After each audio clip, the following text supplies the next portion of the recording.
ఢిల్లీ పీఠం భాజపాదే అధిక శాతం ఎగ్జిట్ పోల్స్ అంచనా ఆప్ హ్యాట్రిక్ ఆశలపై నీళ్లు దేశ రాజధానిలో 60.44% పోలింగ్ 8న తేలనున్న భవితవ్యం. సో ఏదైతే ఎగ్జిట్ పోల్స్ నిన్న అంటే ఎన్నికల పోలింగ్ ముగిసిన తర్వాత ఢిల్లీలో ఎగ్జిట్ పోల్స్ వెలువడ్డాయి. ఆ ఎగ్జిట్ పోల్స్లో అయితే కనుక ముఖ్యంగా 9 ఏజెన్సీలు అంటే సర్వే ఏజెన్సీలు చేసిన దాంట్లో అయితే కనుక బీజేపీకే అంటే బీజేపీకే ఎక్కువ సీట్లు వస్తాయి, ఎక్కువ సీట్లు గెలుస్తుంది, బీజేపీనే ఢిల్లీలో అధికారం చేపట్టబోతోంది ఈసారి అని చెప్పేసి ఇచ్చారు.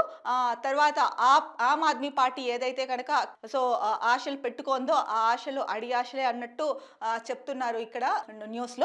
అంటే భాజపాకే ఇప్పుడు వచ్చిన సీట్లు ఏదైతే కనుక చెప్తున్నారో ఇక్కడ కొన్ని ఎగ్జాంపుల్ చూసుకుంటే మ్యాట్రీస్ అనే వాళ్ళు 35 నుంచి 40 సీట్ల పైనే వస్తాయని చెప్తున్నారు. అలాగే పీపుల్స్ పల్స్ వాళ్ళు 51 నుంచి 60 పైనే వస్తున్నాయని చెప్తున్నారు.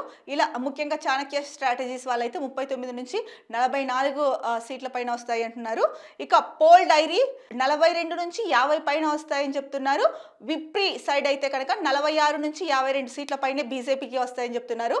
ఇక అత్యధికంగా బీజేపీకి సీట్లు వస్తాయని తేల్చిన సంస్థ అయితే కనుక ద పీపుల్స్ పల్స్ అనే సర్వే ఏజెన్సీ అయితే కనుక 51 నుంచి 60 మధ్య బీజేపీకి సీట్లు వచ్చే అవకాశం ఉందని చెప్పారు.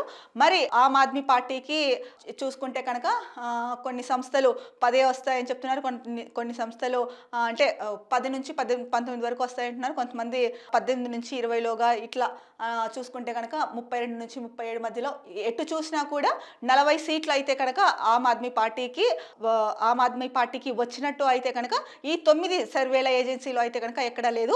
ఇక కాంగ్రెస్ పరిస్థితి చూసుకుంటే కనుక కేవలం సింగిల్ డిజిట్కే పరిమితమైంది.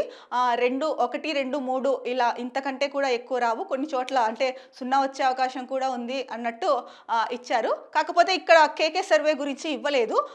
కేకే సర్వే కూడా ఒక అంటే ఎగ్జిట్ పోల్ రిలీజ్ చేసింది. కేకే సర్వేలో రిలీజ్ చేసిన ఎగ్జిట్ పోల్లో అయితే కనుక ఆమ్ ఆద్మీ పార్టీకి 39 సీట్లు వస్తాయి, బీజేపీకి 22 వస్తాయి, కాంగ్రెస్కి అయితే కనుక 0 వస్తుంది అన్నట్టు అయితే కనుక అంటే 0 అని కూడా వాళ్ళు మెన్షన్ చేయలేదు, హైఫన్ పెట్టి వదిలేశారు. అంటే రావచ్చు రాకపోవచ్చు మిగతా సీట్లు ఏవైతే మిగిలిన్నాయో అన్నదేమో వాళ్ళ ఉద్దేశం తెలియదు. కానీ ఆమ్ ఆద్మీ పార్టీకి అయితే 39 సీట్లు వస్తాయని చెప్పేసి వాళ్ళ సర్వేలో తేలింది. మరి ఇక్కడైతే కనుక కేకే సర్వే గురించి ఇవ్వలేదు. ఏది ఏమైనా కూడా ఎటు చూసుకున్నా కూడా అధిక శాతం సర్వే ఏజెన్సీలు ఏవైతే ఉన్నాయో వాళ్ళు బీజేపీకే అధికారం దక్కుతుంది ఈసారి ఢిల్లీలో అని చెప్పేసి చెప్తున్నాయి. ఒక్క కేకే సర్వే మాత్రం ఆమ్ ఆద్మీ పార్టీనే గవర్నమెంట్ ఫామ్ చేస్తుంది అన్నట్టు వాళ్ళ ఎగ్జిట్ పోల్స్లో తెలుస్తోంది. అయితే కేకే సర్వే గురించి ఇక్కడ ఒక మాట చెప్పుకోవాలి మనము. ఆంధ్రప్రదేశ్లో జరిగిన ఎలక్షన్స్లో అయితే కనుక కేకే సర్వే చేసిన సర్వేలో అయితే కనుక మిగతా సర్వే ఏజెన్సీలు చేసిన రిపోర్ట్ ఒక ఎత్తు అయితే కనుక ఎగ్జిట్ పోల్స్ ఒక ఎత్తు అయితే కనుక కేకే సర్వే ఏజెన్సీ చేసిన ఎగ్జిట్ పోల్స్ ఒక్కటే డిఫరెంట్గా ఉండింది. సో ఆంధ్రప్రదేశ్లో ఇంచుమించు కేకే సర్వే ఏదైతే చేసిందో అలాగే రిజల్ట్స్ వచ్చాయి. మరి ఇక్కడ కూడా ఢిల్లీలో కేకే సర్వే ఏదైతే ఉందో, కేకే సర్వే ఎగ్జిట్ పోల్స్ ఏదైతే ఉందో అది రిపీట్ అవుతుందా, లేకపోతే కనుక మిగతా ఏజెన్సీలు ఏవైతే ఎగ్జిట్ పోల్స్ ఇచ్చాయో వాటికి అనుకూలంగా దగ్గరగా వచ్చే అవకాశం ఉందా అన్నది 8వ తారీఖున మనకి తెలుస్తుంది.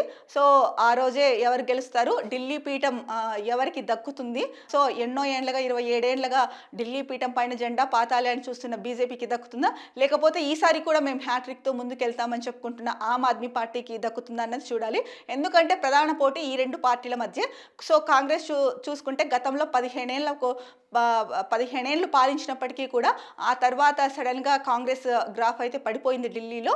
సో 0 వచ్చిన సందర్భాలు ఉన్నాయి, ఖాతా తెరవని సందర్భాలు ఉన్నాయి. ఇక చూసుకుంటే కనుక 1, 2, 3 సీట్లతో సరిపెట్టుకున్న సందర్భాలు కూడా ఉన్నాయి. ఇక్కడ ఎగ్జిట్ పోల్స్లో కూడా అదే కనిపిస్తోంది. ఏది ఏమైనప్పటికీ కూడా ఈ నెల 8వ తారీఖున అంటే ఇంకొక 2 డేస్, ఇవాళ 6న 8న తెలిసిపోతాయి మనకి రిజల్ట్స్, ఒక 2-3 డేస్లో.